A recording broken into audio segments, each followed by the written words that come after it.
Assalamualaikum warahmatullahi wabarakatuh. Selamat datang di Zidan Alkisah Channel.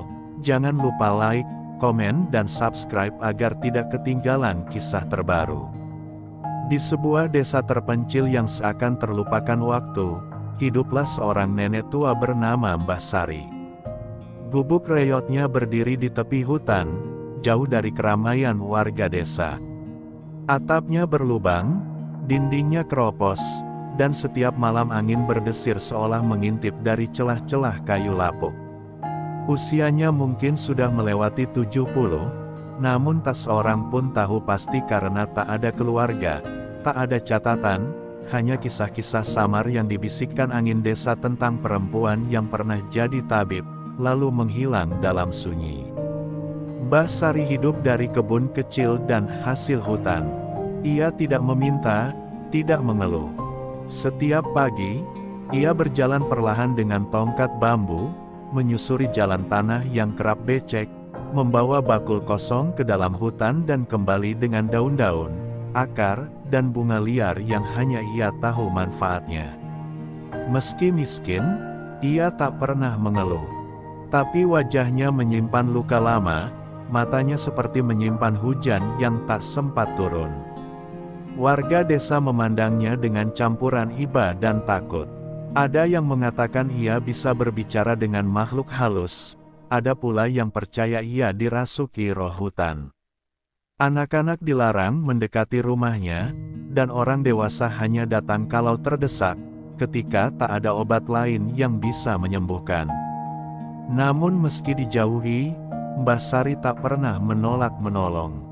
Ia mengobati dengan ramuan yang diracik dalam diam, mengantar air rebusan jamu ke rumah yang membutuhkannya, lalu kembali ke sepinya.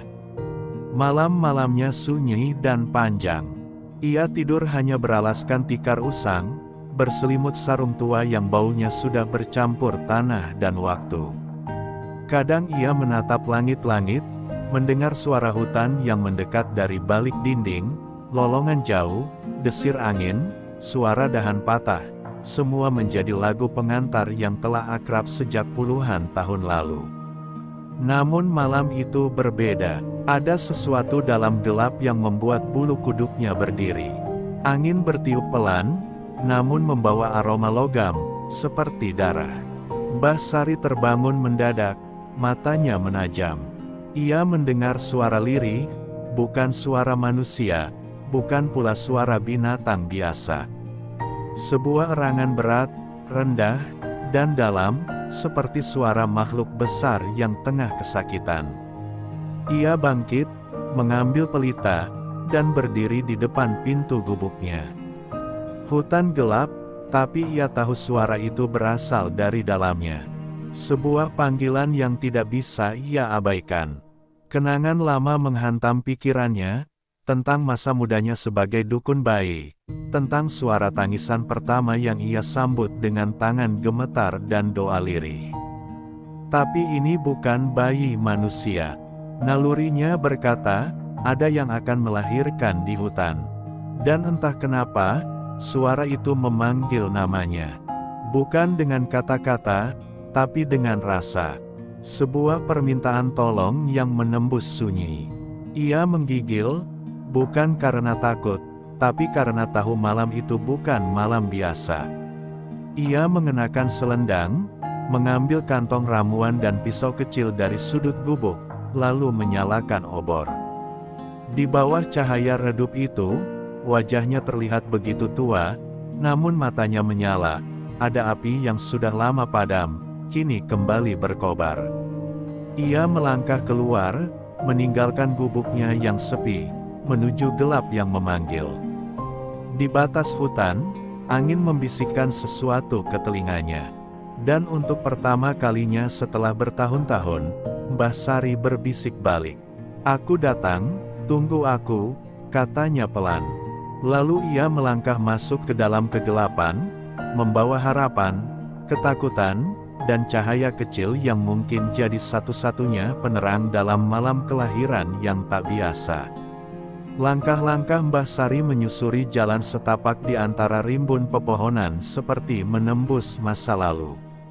Setiap desir angin, setiap bunyi ranting patah, seolah membangkitkan ingatan akan hari-hari lamanya menjadi dukun kelahiran. Namun malam ini berbeda. Ini bukan ruang bersalin, bukan tangisan ibu manusia yang ia dengar, tapi suara jeritan sunyi dari makhluk buas yang bahkan manusia takut menyebut namanya. Mbah Sari tahu, di kedalaman hutan ini, ada sesuatu yang menanti dengan perut penuh dan luka terbuka. Tanah di bawah kakinya lembab, basah oleh hujan semalam. Cahaya obor menari-nari di wajahnya yang keriput, memantulkan bayangan yang seolah mengiringinya berjalan. Lalu ia berhenti. Di depannya, di antara semak berduri, ada jejak darah. Merah tua, mengilap, masih hangat. Setetes demi setetes membentuk jalur menuju kegelapan yang lebih dalam. Ia tahu itu bukan darah manusia, terlalu besar, terlalu berat aromanya. Ia berlutut, menyentuh tanah dengan jemari tuanya. Tergores jerat, gumamnya lirih, mengenali bekas luka itu seperti membaca puisi sedih yang tak pernah selesai. Tiba-tiba, terdengar raungan pelan, seperti bisikan penderitaan. Ia menoleh cepat, tak jauh dari tempatnya berdiri, di balik semak yang bergerak perlahan, ia melihat sepasang mata bersinar, bukan mata manusia, bukan pula mata liar yang siap menerkam. Mata itu menahan sakit, bukan amarah. Dan dari tubuh besar yang tergolek di tanah, Mbah Sari melihatnya, seekor harimau betina. Perutnya besar dan bergetar, nafasnya putus-putus, darah mengalir dari kaki kirinya yang terjerat kawat berduri. Tapi harimau itu tidak mengaum. Ia hanya menatap, seperti seorang ibu yang tak lagi bisa melindungi anak dalam kandungannya. Mbah Sari berdiri kaku, ketakutan mencengkeram dadanya, namun sesuatu yang lebih besar mengalahkan rasa takut itu, empati. Ia tahu makhluk ini sedang dalam ambang hidup dan mati, dan tak ada makhluk lain yang bisa menolongnya malam ini selain dirinya. "Tenang, nak, aku di sini," ucapnya lirih, seperti menenangkan bayi manusia. Suaranya tak gemetar, meski tubuhnya dingin oleh angin malam. Ia mendekat perlahan, menaruh obor di tanah, dan duduk bersimpuh di samping harimau itu, yang hanya mengangkat kepala sebentar lalu kembali terbaring lemah. Luka di kaki harimau parah, darah terus keluar, tapi yang lebih mengkhawatirkan adalah perutnya yang terus bergetar, tanda-tanda kontraksi. Mbah Sari tahu, waktu mereka tidak banyak. Ia mengeluarkan kain dari kantongnya, air rebusan daun antiseptik, dan mulai membersihkan luka harimau. Ia berbicara perlahan, membisikkan mantra-mantra lama yang pernah ia pelajari dari neneknya. Mantra yang dahulu digunakan untuk menenangkan ibu-ibu manusia saat hendak melahirkan. Tapi malam ini, mantra itu dipanjatkan untuk ratu hutan. Tak ada alat, tak ada bantuan. Hanya tangan tua, ramuan sederhana, dan keberanian seorang perempuan yang memilih melawan nasib demi nyawa yang belum lahir. Saat kontraksi makin kuat, harimau meraung pelan, menahan rasa sakit dengan napas tersengal. Mbah Sari menyiapkan tempat bersalin seadanya dari daun-daunan besar dan kain tua yang ia bawa. Peluh mengalir dari dahinya, tapi tangannya tak gentar. Ia sudah terlalu lama sendirian. Malam ini, ia tak akan membiarkan siapapun, bahkan makhluk buas, menghadapi kelahiran dalam kesendirian. Langit semakin gelap, suara hutan kian liar, namun di tengah itu semua, satu cahaya kecil tetap menyala, cahaya dari obor dan dari hati seorang nenek tua yang memilih menjawab panggilan semesta. Di tengah gemetar tanah dan desah nafas berat harimau, terdengar tangisan pertama, suara kecil, nyaring, dan penuh kehidupan. Mbah Sari tersenyum lirih, menatap anak harimau kecil yang baru lahir. Tubuhnya licin dan lemah, namun matanya bersinar seperti api. Ia tahu malam masih panjang, tapi harapan telah lahir. Mbah Sari masih berlutut di tanah saat anak harimau kedua lahir, lebih kecil dari yang pertama, namun masih bernapas. Ia cepat-cepat membersihkan lendir yang menutupi wajah mungil makhluk itu, sambil sesekali mengusap punggungnya agar menangis. Tangan tuanya bergerak cekatan, seperti tak pernah lupa bagaimana menyambut kehidupan. Sementara itu, induk harimau mengeluarkan suara pelan, nyaris seperti rintihan manusia. Matanya menatap anak-anaknya, lalu pada Mbah Sari, dan di mata itu, tak ada lagi ancaman. Hanya rasa pasrah dan kepercayaan. Tanpa sadar, air mata menetes dari pipi keriput Mbah Sari. Ia menggigil, bukan karena dingin, tapi karena perasaan yang tak bisa dijelaskan. Di tengah belantara, jauh dari dunia manusia yang penuh prasangka, ia menjadi saksi sebuah keajaiban. Seekor ratu hutan menyerahkan nyawanya, rahimnya, dan anak-anaknya pada tangan manusia. Bukan karena tak punya pilihan, tapi karena ia percaya. Dan kepercayaan itu begitu suci, lebih berat dari segala doa. Ia mendekat, merobek kain tua terakhir yang ia punya untuk membalut luka harimau. Darah masih mengalir, tapi pelan. Tubuh si induk tampak lemah, namun matanya tetap terjaga. Dua anak harimau telah menempel di tubuhnya, mencari puting susu dengan gerakan buta namun penuh harapan. Sementara itu, angin malam membawa bau tajam darah ke seantero hutan. Mbah Sari tahu, mereka tidak bisa tinggal di tempat itu terlalu lama. Bau darah bisa mengundang pemburu, atau pemangsa lain. Namun tubuhnya pun mulai lelah. Ia bersandar pada pohon besar di belakangnya, memeluk kantong ramuan yang hampir kosong. Obor mulai padam, menyisakan cahaya redup yang menari-nari di udara seperti nyala lilin menjelang mati. Tapi anehnya, ia merasa tenang. Tak ada rasa takut. Mungkin karena untuk pertama kalinya dalam bertahun-tahun, ia merasa hidupnya berarti.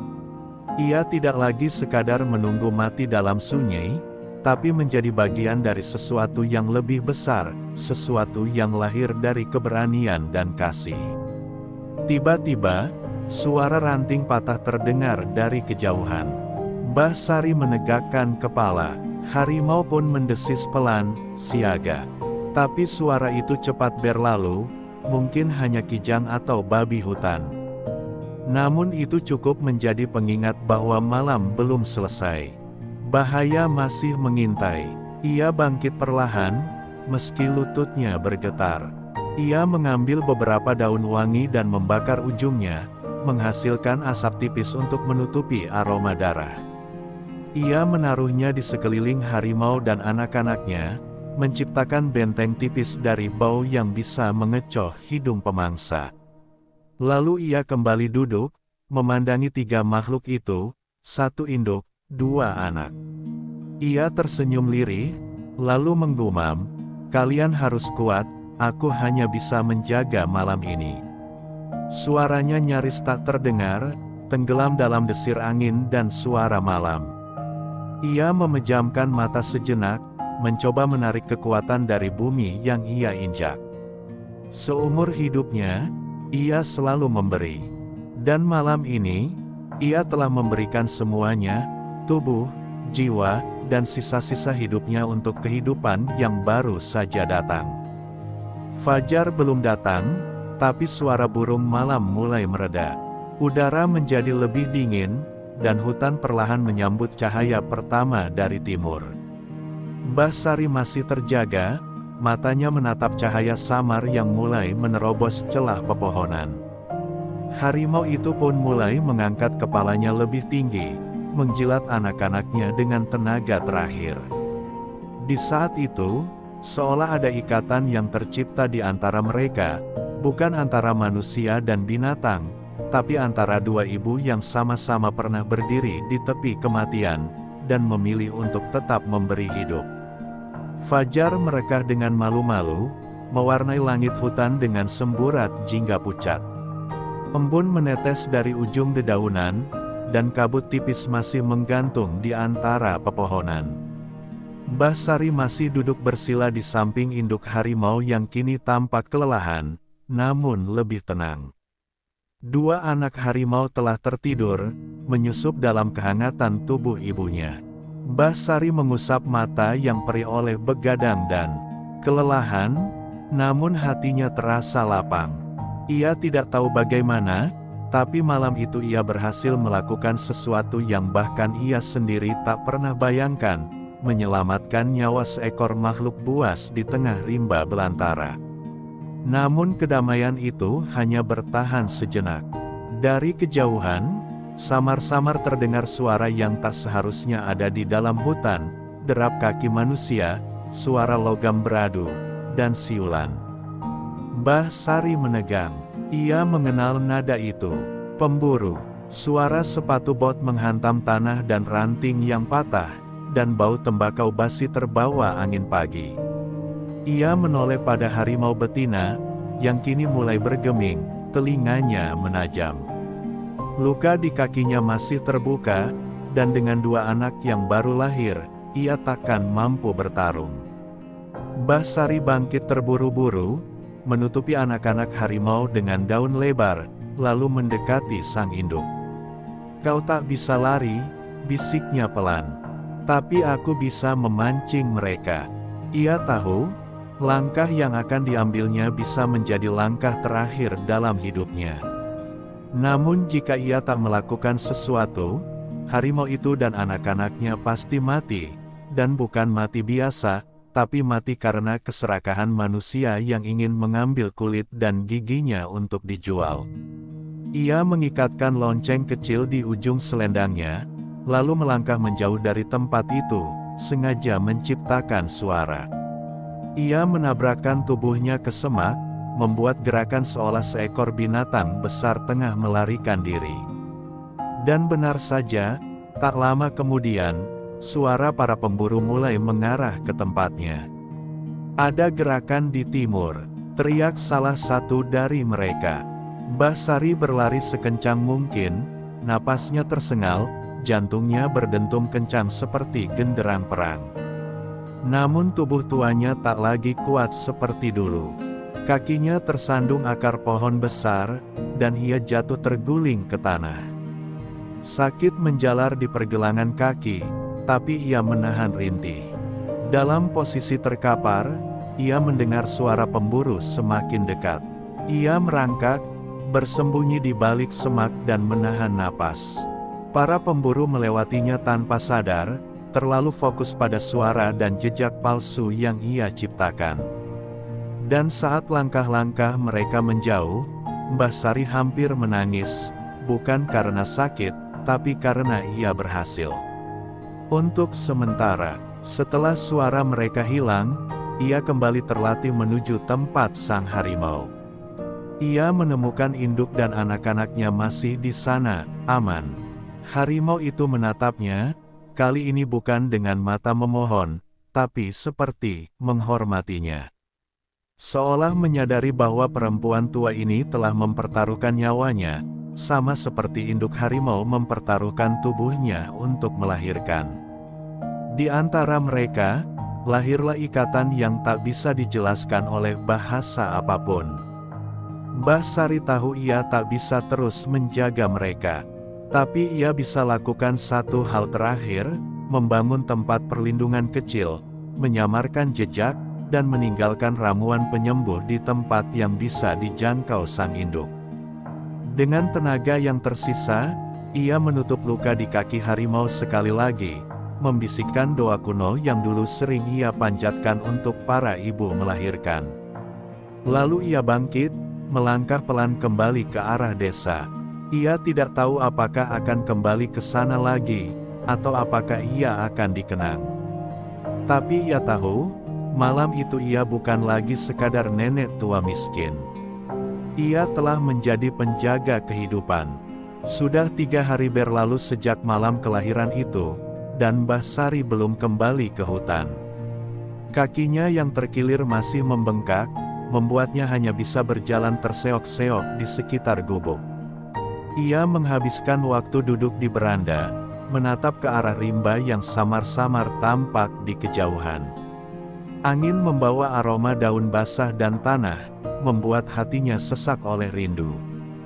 Tapi bukan rindu biasa, ada kecemasan yang menggantung di dadanya, seperti beban yang belum tuntas.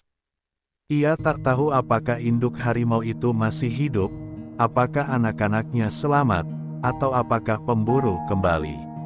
Menemukan jejak mereka, warga desa mulai memperhatikan perubahan Mbah Sari. Mereka melihat perempuan tua itu lebih sering melamun, kadang berbisik sendiri, seolah berbicara dengan sesuatu yang tak terlihat. Beberapa anak mencuri pandang dari balik semak, mencoba mengintip dari kejauhan, tapi tak ada yang berani mendekat. Rumor tentang Mbah Sari semakin liar, ada yang bilang ia bersekutu dengan siluman hutan, ada pula yang percaya ia kini jadi penjaga makhluk gaib. Tapi tak ada yang tahu apa yang sebenarnya terjadi malam itu di tengah rimba. Suatu pagi, seekor burung elang terbang rendah dan melintasi atap rumah Mbah Sari.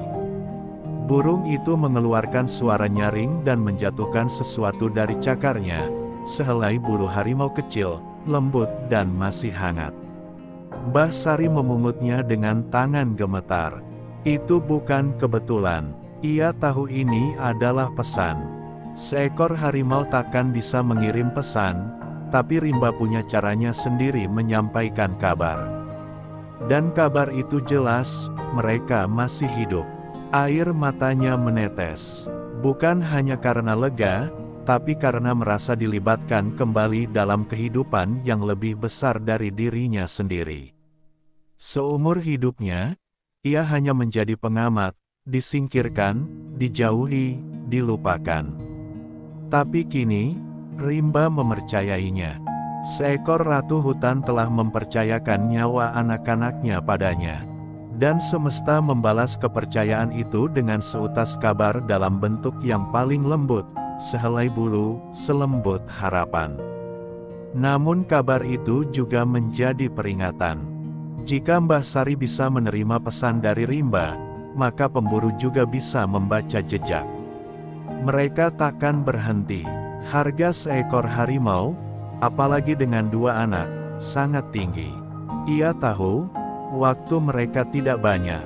Maka, dengan kakinya yang masih pincang, ia memutuskan untuk kembali ke hutan, meski tubuhnya belum pulih. Ia harus memastikan tempat perlindungan itu masih aman. Ia tak bisa membiarkan keajaiban malam itu sia-sia. Di sepanjang jalan, kenangan masa lalu kembali berkelebat. Tentang anak yang tak sempat ia miliki, tentang suaminya yang hilang di medan perang, tentang hari-hari penuh kesepian di gubuk reot. Ia telah kehilangan banyak hal dalam hidup, tapi ia tidak ingin kehilangan yang satu ini. 2 kehidupan kecil yang telah ia sambut dengan tangan bergetar dan doa lirih. Mereka bukan darah dagingnya, tapi mereka lahir di bawah tangannya. Dan itu sudah cukup untuk membuatnya merasa menjadi seorang ibu kembali. Saat ia tiba di tempat perlindungan, ia terpaku. Tak ada harimau, tak ada suara, hanya tanah yang sunyi. Tapi ia melihat sesuatu di sana, jejak kaki kecil, 3 pasang, menuju arah timur. Dan di atas batu besar yang dulu ia gunakan untuk duduk, ada bekas cakaran, 4 goresan halus yang membentuk garis sejajar. Sebuah pesan, sebuah ucapan terima kasih. Ia menyentuh batu itu, lalu memejamkan mata. Mereka telah pergi, rimba telah menerima mereka kembali. Dengan langkah pelan, ia berbalik pulang. Tak ada kata yang perlu diucapkan. Hanya rasa damai yang perlahan menghapus luka di hatinya. Ia tahu, ini bukan akhir kisahnya. Justru mungkin ini adalah awal. Karena kini, rimba mengenalnya. Dan mungkin, suatu hari nanti, ketika dunia kembali buta dan tuli terhadap jeritan makhluk-makhluk yang tak bisa bicara, suara Mbah Sari akan menjadi satu-satunya yang masih didengar. 3 hari setelah Mbah Sari kembali dari hutan, kedamaian itu pecah. Suara dentuman keras terdengar dari arah timur desa, disusul pekikan binatang yang menggetarkan langit, burung-burung terbang rendah, dan anjing-anjing peliharaan melolong tanpa sebab. Warga desa mulai gelisah. Mereka tahu ada sesuatu yang terjadi di hutan, sesuatu yang lebih dari sekadar pergerakan hewan liar. Tapi tak satu pun dari mereka berani menyelidiki. Hutan itu sudah lama menjadi tempat tabu, dan malam-malam belakangan ini terasa lebih dingin dari biasanya. Mbah Sari tahu. Ia tahu dentuman itu bukan suara alam. Itu suara tembakan, entah dari pemburu gelap atau aparat yang mengaku melindungi. Ia hanya bisa duduk di sudut rumahnya, menggenggam bulu harimau kecil yang masih ia simpan dalam kantong kain. Dadanya sesak. Ada firasat buruk yang menggantung di udara, seperti awan gelap sebelum badai. Ia tak bisa diam, ia harus tahu apa yang terjadi. Tapi tubuhnya lemah, dan langkahnya tak lagi sekuat dulu. Maka ia memutuskan untuk mencari tahu lewat jalur lain, lewat mimpi. Malam itu, Mbah Sari duduk bersila di tengah ruangan. Ia menyalakan dupa, membakar ramuan akar-akaran, dan mulai melantunkan mantra-mantra lama yang hanya diwariskan dari mulut ke mulut. Asap memenuhi ruangan, membawa pikirannya melayang ke batas antara sadar dan gaib. Dalam mimpinya, ia berjalan menyusuri sungai kecil di tengah hutan. Airnya keruh, dan di tepinya, ia melihat bercak merah darah. Lalu, sosok induk harimau muncul, terlatih, dengan luka besar di bahunya. Ia mengaum pelan, seolah memanggil. Tapi anak-anaknya tak ada di sana. Mbah Sari terbangun dengan peluh dingin membasahi tubuhnya. Ia menatap keluar jendela, ke arah hutan yang diam dalam bayangan malam. "Tidak, jangan sampai mereka menemukan anak-anakmu," bisiknya parau. Tapi kekhawatiran itu bukan hanya miliknya. Keesokan paginya, desa mulai bergolak. Seorang pemuda datang tergopoh-gopoh dari arah perbukitan, membawa berita yang membuat gempar, ada jejak darah dan bangkai rusa di dekat jerat besi. Dan lebih mengejutkan, ada bekas cakaran besar yang menurutnya, bukan dari binatang biasa. Seorang aparat kehutanan dikirim ke desa. Ia mengumpulkan warga, termasuk Mbah Sari, dan mulai mewawancarai satu persatu. "Kami menduga ada harimau yang berkeliaran dekat pemukiman. Jika ada yang tahu sesuatu, katakan sekarang." Tatapan mereka akhirnya jatuh ke Mbah Sari, perempuan tua yang selalu dianggap aneh, yang baru saja beberapa hari lalu kembali dari hutan. Beberapa warga mulai berbisik, mengaitkannya dengan kejadian aneh belakangan ini. Seolah semua ini, entah bagaimana, adalah salahnya. Mbah Sari menunduk, tak berkata apa-apa. Ia tahu, tak ada kata-kata yang bisa membuat manusia memahami apa yang ia alami. Mereka hanya tahu takut, uang, dan kuasa. Mereka tak tahu tentang ikatan sunyi antara dua makhluk ibu, tentang malam bersalin di tengah belantara, tentang nyawa yang diselamatkan dalam diam. Jika ia berkata jujur, ia tahu mereka akan memburu harimau itu sampai mati.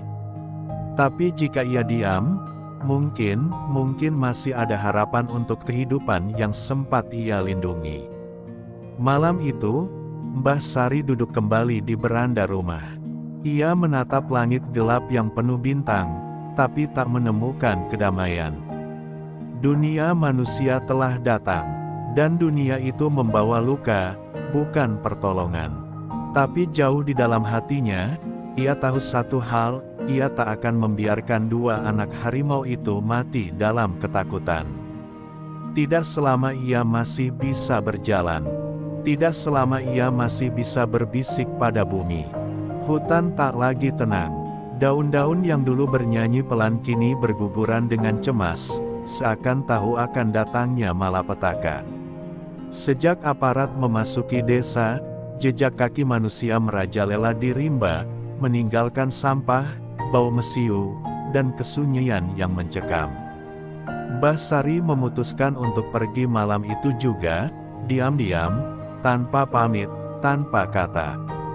Ia hanya membawa satu tas kain berisi ramuan, balutan luka, dan 2 botol susu kambing kecil, harapannya bahwa anak-anak harimau itu masih hidup dan bisa bertahan. Dengan langkah pincang dan napas pendek, ia menembus rimba lagi. Tapi kali ini, bukan untuk membantu melahirkan, melainkan untuk menyelamatkan. Ia tahu tempat persembunyian baru yang mungkin dipilih sang induk, sebuah goa tua di balik air terjun kecil, tempat yang hanya diketahui oleh mereka yang pernah hidup lama bersama hutan. Di sepanjang jalan, suara-suara malam mengiringi langkahnya. Bukan lagi nyanyian serangga, melainkan desir cemas dari alam yang terluka. Mbah Sari merasakan tekanan udara yang berbeda. Seperti nyawa-nyawa di dalam hutan sedang menahan napas bersama dirinya. Saat ia mendekati goa, suara lirih terdengar, bukan auman, tapi rengekan kecil, seperti tangis bayi. Ia segera berlutut dan menyibak semak. 2 anak harimau tergeletak lemah, tubuhnya kurus dan napasnya berat. Tidak ada induk di sana. Hanya sisa darah kering di lantai tanah, dan bekas cakaran dalam di dinding batu. Mbah Sari menutup mulutnya, menahan isak. Induk mereka telah pergi, mungkin terluka parah, mungkin telah menjadi korban dari dunia manusia. Ia memeluk kedua anak harimau itu dengan tubuh gemetar. Tenang, nak. Mbah di sini, bisiknya Parau. Ia menyodorkan susu perlahan, dan satu dari mereka mulai menjilat dengan tenaga terakhir. Yang satunya hanya berbaring lemas. Ia tahu waktu tak berpihak pada mereka. Ia harus segera membawa mereka keluar dari hutan, bukan ke desa, tapi ke tempat yang lebih aman, jauh dari perburuan, jauh dari manusia. Tapi bagaimana caranya? Tubuhnya tua, jalannya terlatih, dan malam semakin dingin. Saat ia hendak membungkus anak-anak itu dengan selendangnya, suara langkah kaki terdengar. Berat, tergesa, diikuti suara logam, senjata. Mbah Sari membeku. Matanya membelalak ketika cahaya senter menyapu pepohonan di seberang goa. Para pemburu itu telah mengikuti jejak darah. Dan kini, hanya beberapa langkah lagi dari tempat persembunyian terakhir anak-anak harimau itu. Mbah Sari tahu, hanya satu yang bisa dilakukan. Dengan kekuatan yang entah dari mana, ia berdiri dan menyeret dirinya keluar dari semak, tepat ke jalur para pemburu. Ia berteriak, "Kalian cari aku. Aku yang bawa roh harimau itu." Suaranya melengking, menggema di antara pepohonan. Para pemburu menoleh, panik, lalu mengejarnya. Ia berlari menjauh dari goa, menjauh dari anak-anak harimau. Napasnya berat, dadanya seperti terbakar. Tapi ia terus berlari, seolah tubuh tuanya kembali muda, seolah jiwanya menyala untuk terakhir kalinya. Di belakangnya, langkah-langkah para pemburu semakin dekat. Tapi Mbah Sari tidak peduli. Selama mereka mengejarnya, mereka tidak akan menemukan goa itu. Ia akan jadi umpan, ia akan jadi bayangan. Dan jika ia harus jatuh malam itu, maka ia akan jatuh dengan satu janji yang tetap ia jaga, bahwa nyawa yang ia bantu lahir, tidak akan mati sia-sia. Langkah kaki para pemburu menggema di belakangnya, mengguncang tanah seperti dentuman perang. Mbah Sari berlari, tubuhnya ringkih dihantam ranting dan akar, namun semangatnya lebih kuat dari rasa sakit. Nafasnya tersengal, tapi ia tidak berhenti.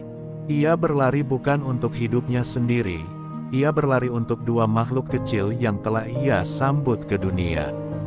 Malam itu, tubuhnya adalah tameng, jiwanya adalah benteng.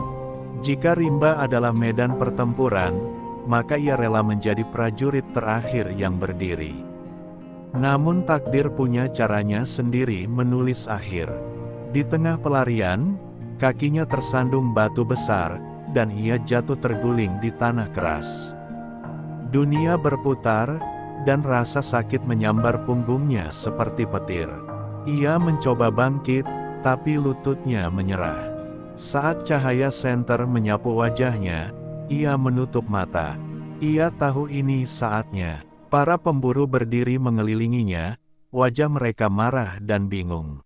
"Di mana harimaunya, Nek?" bentak salah satu dari mereka. Mbah Sari tertawa pelan, bukan tawa bahagia, tapi tawa getir seorang wanita tua yang tahu bahwa manusia terlalu rakus untuk mengerti. "Kalian tidak layak mencarinya," ujarnya dengan suara serak. "Mereka bukan milik kalian, bukan milik siapapun. Mereka milik bumi, dan bumi takkan diam jika kalian terus melukai isinya." Salah satu pemburu mengangkat senjata, tapi tangan yang lain menahannya. "Dia gila," gumam mereka. Tapi tak seorang pun menembak. Entah karena kasihan, atau karena takut pada sesuatu yang tak mereka mengerti. Dari semak di kejauhan, sepasang mata mengintip. Mata liar, tapi lembut. Anak harimau yang lebih kuat ternyata mengikuti langkah neneknya. Ia menyelinap, diam-diam, menonton dari bayang-bayang. Mbah Sari tahu, ia bisa merasakannya. Ia tak perlu menoleh untuk tahu kehadiran makhluk kecil itu. Maka ia berbicara, bukan kepada manusia, tapi kepada bintang-bintang. "Jika malam ini adalah malamku terakhir, biarlah kematianku menjadi nyala bagi kehidupan lain." Tiba-tiba, suara gemuruh datang dari balik pepohonan. Bukan manusia, bukan senjata, tapi auman. Dalam kegelapan, induk harimau yang dikira telah tiada, muncul dengan luka masih menganga di tubuhnya. Tapi matanya menyala merah. Ia menerkam salah satu pemburu, cukup untuk membuat kekacauan. Sisanya panik, senjata mereka jatuh, dan mereka melarikan diri seperti anak-anak ketakutan. Induk harimau tak membunuh, hanya menggertak. Tapi cukup untuk menyelamatkan Mbah Sari.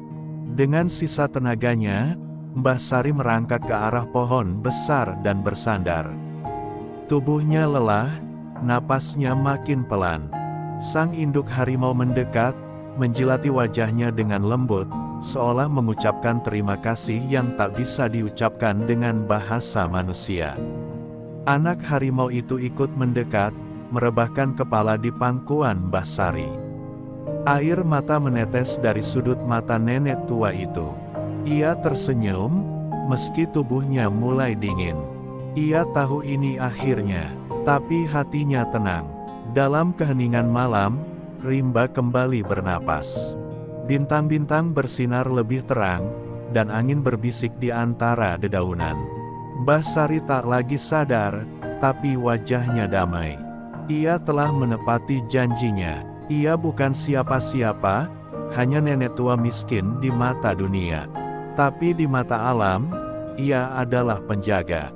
Dan malam itu, hutan menyimpan namanya dalam akar, daun, dan nyanyian air.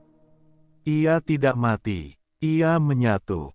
Keesokan paginya, desa terbangun dalam sunyi yang aneh.